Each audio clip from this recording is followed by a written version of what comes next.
test ride lang natin si Scarlett. Scarlett nga pala pangalan ng motor na to. Kasama ko yun ang pangalan. So itong ride na to, test ride to sa bagong RCS 19 Corsa Corta dito sa harap.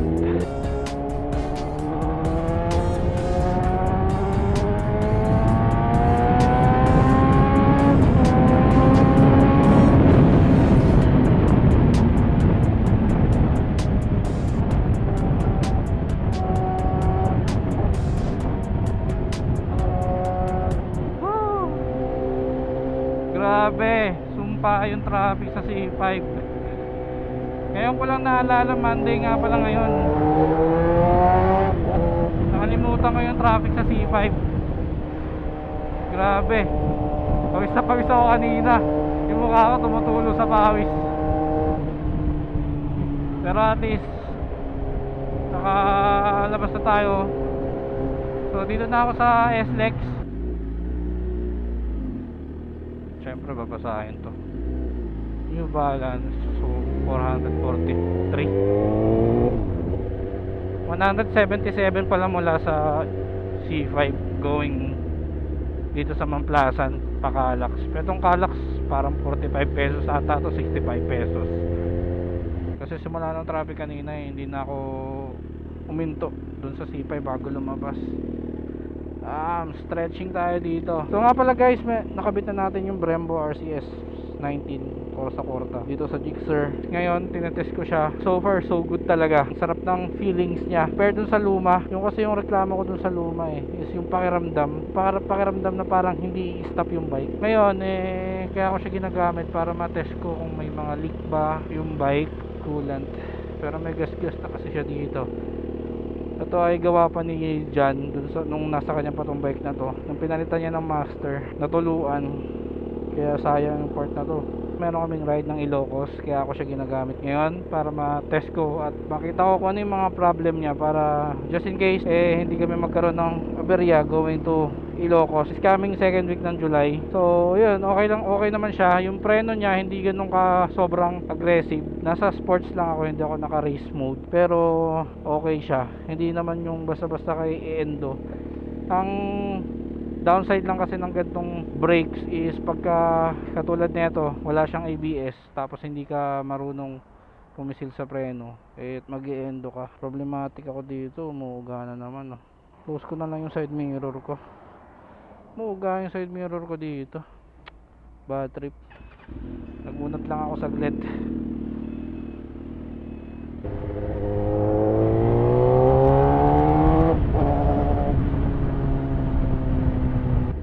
Dito guys pagdadaan kayo. Ayan o, picture, selfie.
Ako naninigas. Last time na makita ko na Marilaki, naninigas ako sa motor na to Parang ayaw niya lumigo. Hindi kami magkasundo.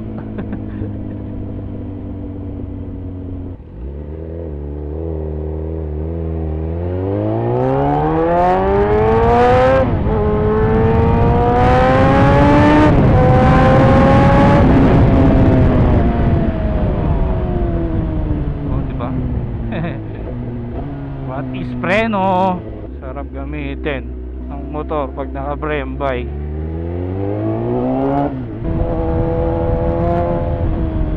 Oh, sarap ng preno.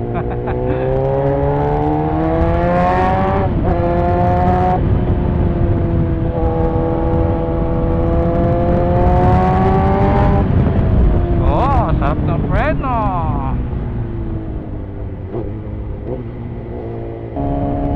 Tayo sa kaliwa.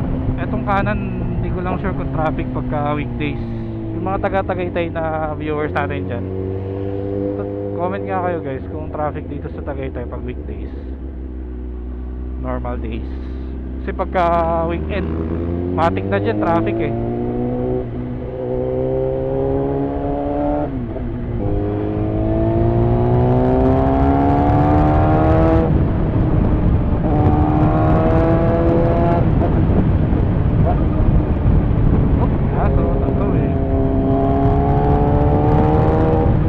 Alam nyo guys, meron akong creeping na experience dito. Grabe, tumataas yung balahibo ko. Oh man, inulan ako. Ito na yung ulan.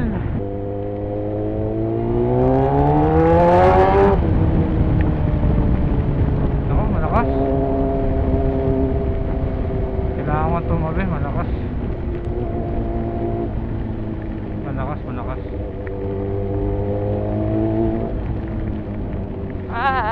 Lakas. Hiha. Oh, parang wrong turn naman dito. Wala namang silong to.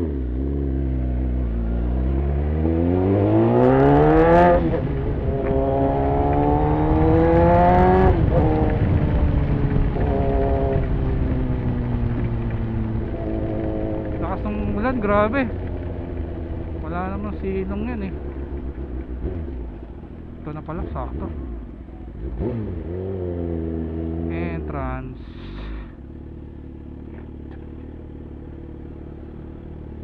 Dito ako park.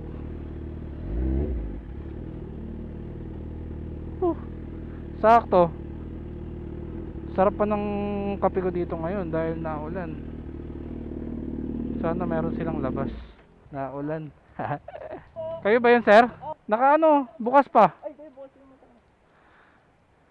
Nakabukas pa yung motor.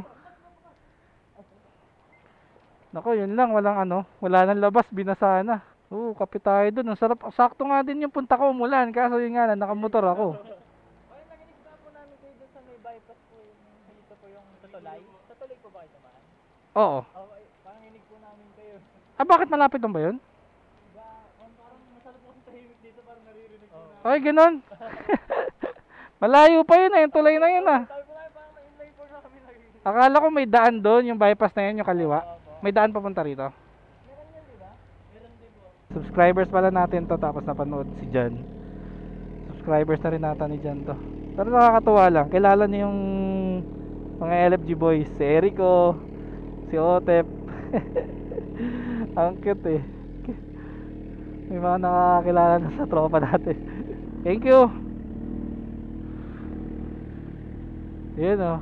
Ayan. Ganda dito. Parang nasa Baguio. Pero ang tarik ko.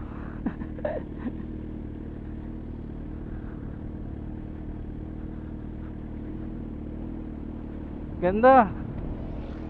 Dahil malamig yung lugar na bubuhay yung mga punong ano, paano ba tawag yan? Pine tree.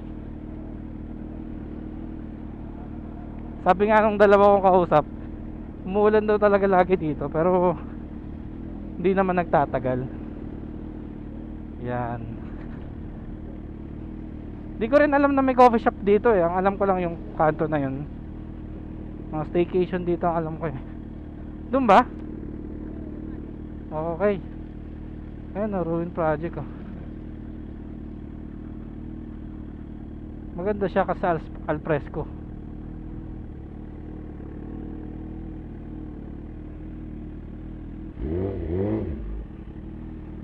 Maganda yung lugar. Tingnan nyo guys, para kang nasa Camp John Hay ng Baguio. Meron siyang ganito. Ito yung sinasabi ko, gusto ko mag picture dito. Tapos meron pa palang dalawang kainan doon. Parang maganda din doon sa part na yun oh. Espresso coffee. Ganda ng place, pero expected dito is syempre expensive yung mga pagkain kahit kape dito. Pero kasi binabayaran mo dito yung ano eh, yung pinaka ambience. At least meron siyang al fresco, pwede kang maupo. Tapos andun yung bike, tititigan mo lang yung bike. So, dito kami umupo Kasama natin si Renz tsaka si Rolin. Ayun, may puno dito. Yung feeling para kang nasa Baguio.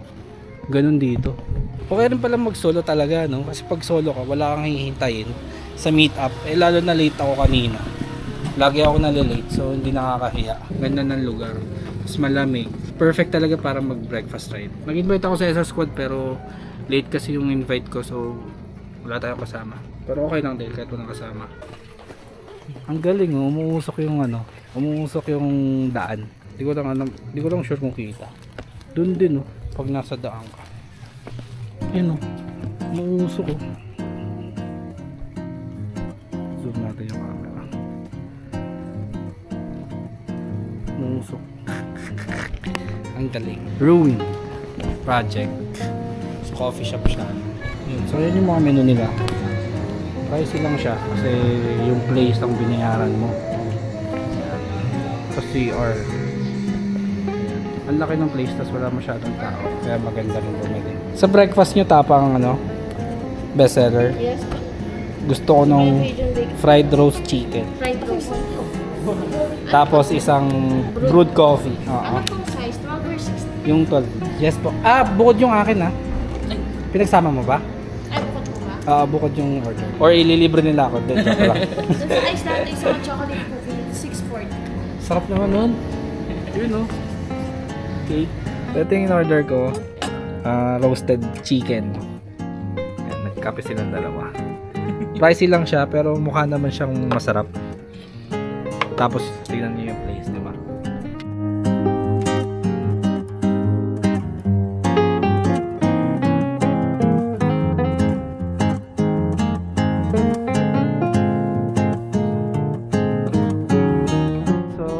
Kumain dito sa Ruined Project. Sa loob siya ng Crosswind Tagaytay. Solid to magkapatid na to. Ang ganda ng bonding nila para sila nagmumotor. Ganda, oh. Masarap mag walking dito, no? Ayun, may nagde-date pa dun. Uy, picture taking. May entrance lang siya na 50 pesos para sa vehicle. Feeling ko kahit motor, sasakyan, flat rate na yon. Tapos may entrance na 100 pesos para sa doon naman sa per person, per head. Thank you. Ano tol? Oh. Ha? Oh.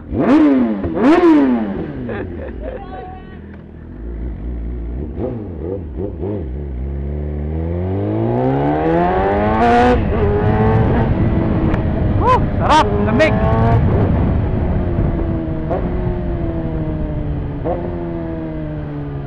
Dito ako uminto kanina. View deck pala to. Dito dapat daw sila tatambay.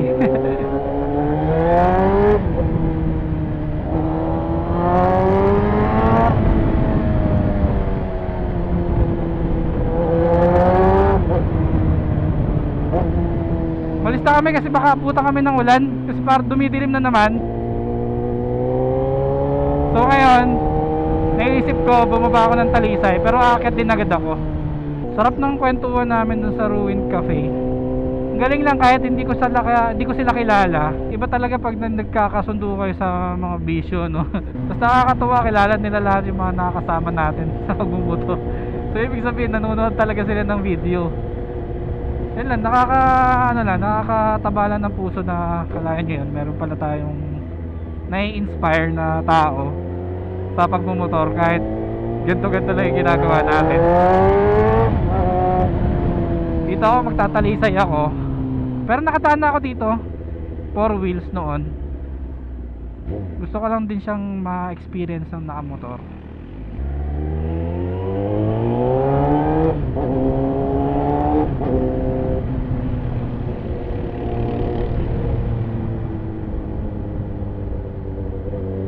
Yung mga kurbada dito hindi basta-basta eh. Lakas ng ulan kanina. Buti na lang tumila at nagkaroon tayo ng chance bumaba dito. Pwede na diba? Ang tindi. Basa. Ganda, oh. Parang nakakatakot, no? Yung pinagbabaunan nila. Pwede pa din gumuho yan. May chance na gumuho yan. Malalaglag to. Pero hindi naman siguro bobo yung engineer niyan. Pinag-aralan nila siguro yung mga possible naman na maging cost nung ganong establishment. Pagbaba nito Talisay, Batangas na agad. Try natin magpalipad ng drone dito kasi meron akong baon na drone. Maaraw dito, buti na lang.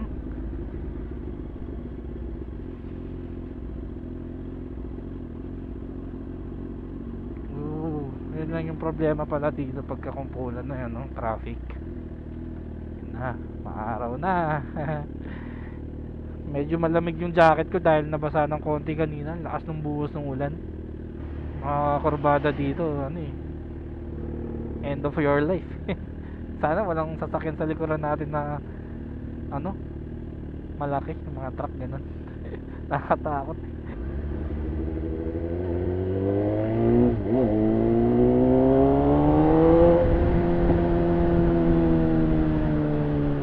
Parang recon lang tong ginawa ko ngayon eh. Sinanay ko lang yung katawan ko dito sa Gixxer kasi ito nga yung gagamitin ko sa Ilocos next time. Kasi tas nagpalit din ako ng rear set para alam ko yung pakiramdam. Pero at least ito mas mababa siya compare sa SR. Yung SR talaga sagad yung taas nun sa rear set, mga ngalay. Kaya ito kahit paano hindi. Pero yung settings kasi nito nasa pinakamababa pa. Pag itinaas ko to parang sigurong SR na yung feeling nun. Ito ba yung view deck dito?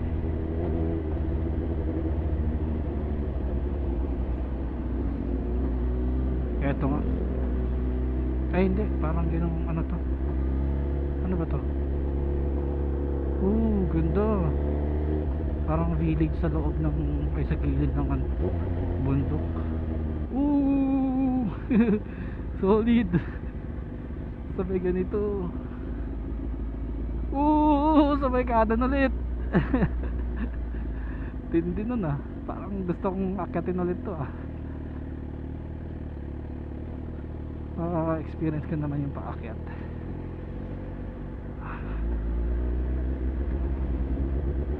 Pares. Tapos ang nakalagay na paninda is avocado tsaka saging.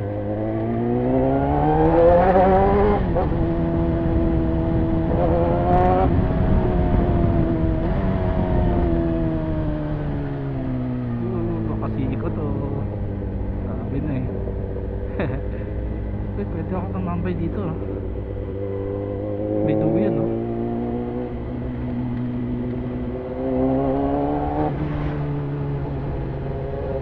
Uy, aso.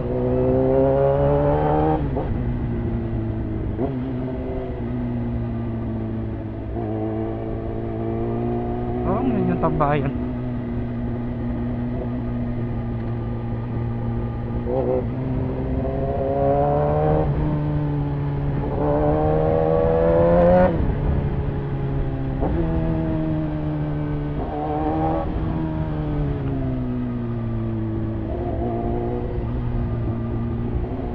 Parang yun na yung tambayan dun. Balik kaya ako dun.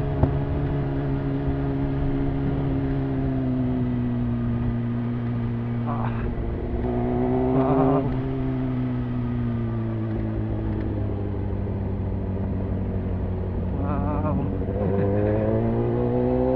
Wow, ganda ng view oh.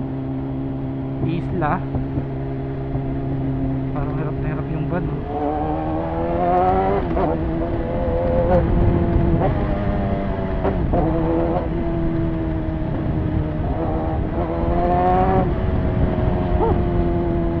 Parang ito na yun. Nasa lapag na ako. Mas lapag. Lapit na ako sa mismong bayan niya.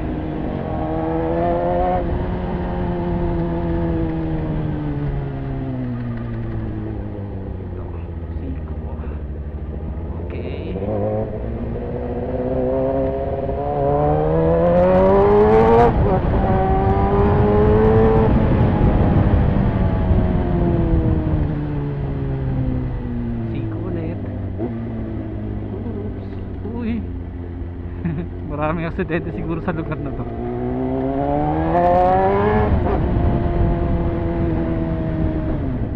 Oops. Tapos neutral. Nag-neutral.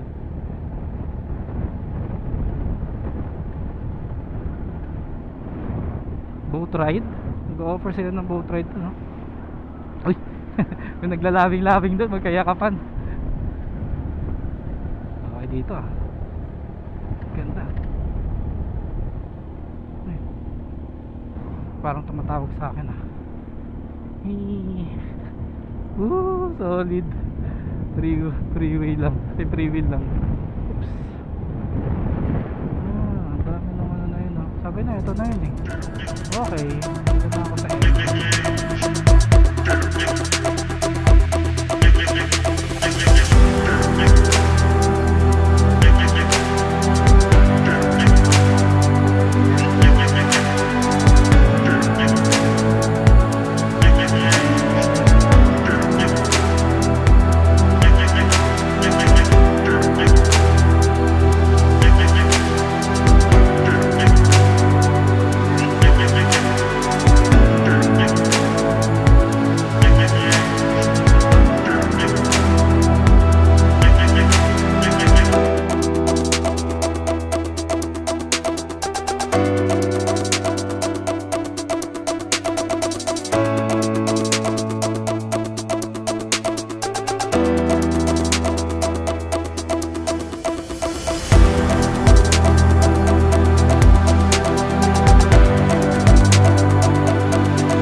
Ha?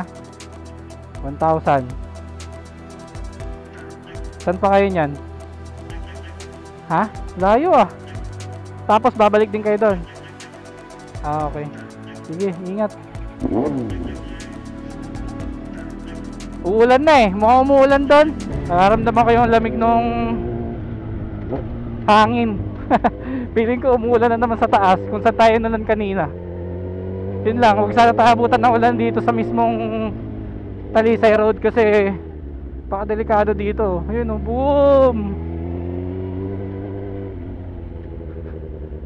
Para siyang ano, yung sa Bataan. Pero mas mataas to.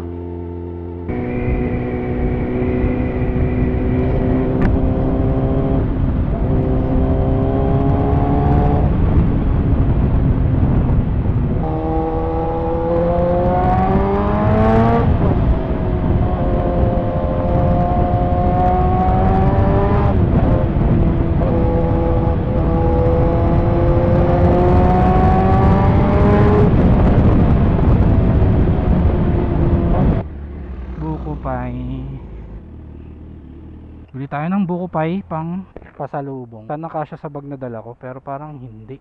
Ano ba yung pinakamasarap dito sa tatlo? Para sa'yo? Dito po sa tatlong po. Ube. Ube. Sige, ube na. Isang ube. Ube, buko pie. Ube, buko pie pang pasalubong.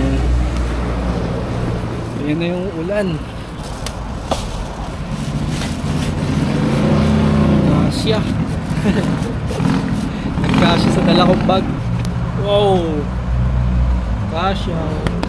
Yung bag pala na to guys, ano to? Lagayan ng laptop, Asus VivoBook. Ginawa akong pang ride. Ito rin yung bag na dala ko nung Baguio. Nakabili na ako ng buko pie. Ube buko pie yung binili ko for halagang 525 pesos. Sabi ni ate, yun daw yung pinakamasarap para sa kanya. So, yun yung papatikim ko sa aking asawa. Hindi ko sure kung nakatikim na siya ng ube.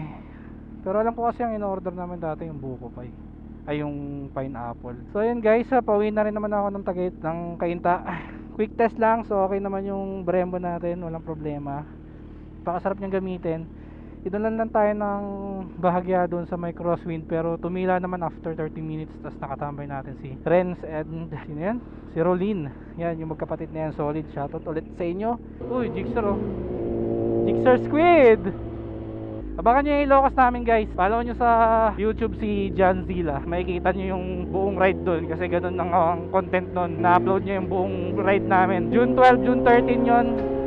Sabado, Linggo. See you there kung meron man tayo mga viewers dyan. Dalala ko ng sticker ng LFD tsaka ng Rishon 2 Wheels. Alright, let's go. See you on my next one. Bye.